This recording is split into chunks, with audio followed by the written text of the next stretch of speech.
very much, Monica. So a couple of things before the debaters take over, and first of all, you should all have on the table a list of who is who. So I will just quickly go over. Chris Henderson is president of Loomis Energy.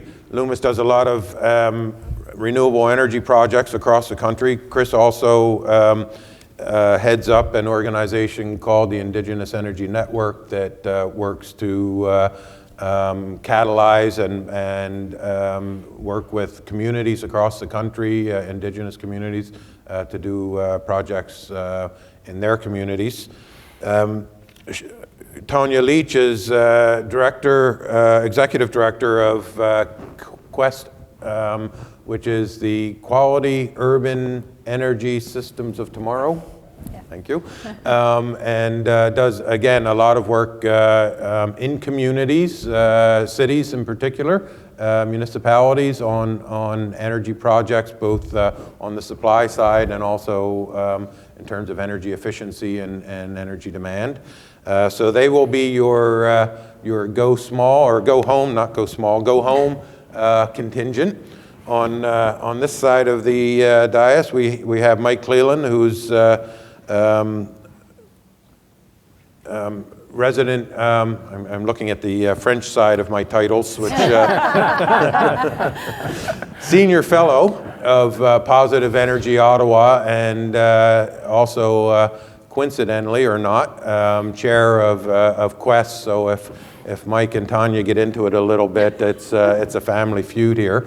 But it also points out, I think, the nature of the dialogue, that people really do span the spectrum in this area. And Shannon Joseph is VP Government Relations for the Canadian Association of Petroleum Producers. So Monica mentioned, that we're really looking at, we don't want to debate this project or that project.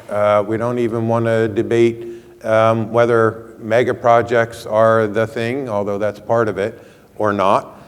We really do want to focus on energy systems, of which the energy markets and projects are a part. So just a quick definition just to help you, and we actually hashed this out over a couple of phone calls and made some amendments to it. So it's a consensus document, so to speak. For the purposes of our debate, we're describing the energy system as a complex web through which people and companies produce, distribute, and consume the energy required for modern living. So it's part of everything we do. It includes the supply side commodities such as electricity, oil, and natural gas. It also includes the goods and services that allow businesses, institutional and residential consumers to manage their energy consumption. The energy system encompasses both the domestic and export market.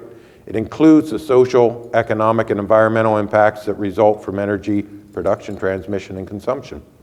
So for the purposes of the debate, the big side, the go big side, sees the energy system dominated and will be dominated by large enterprises and more centralized decision making. In its delivery system, the go big landscape tends toward regulated natural monopolies, crude pipelines, natural gas pipelines, transmission and distribution wires.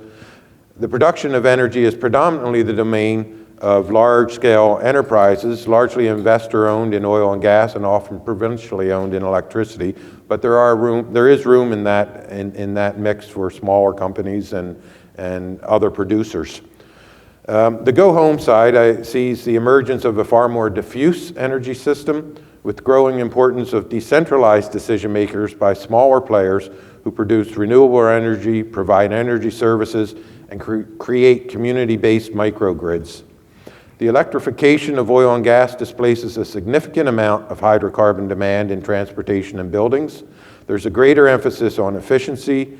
Large Canadian energy exporters will face a similar disruption in their foreign markets as they do at home, according to this scenario. So that's sort of setting the framework for the discussion, the debate. And leading off, we are going to have Mike Cleland.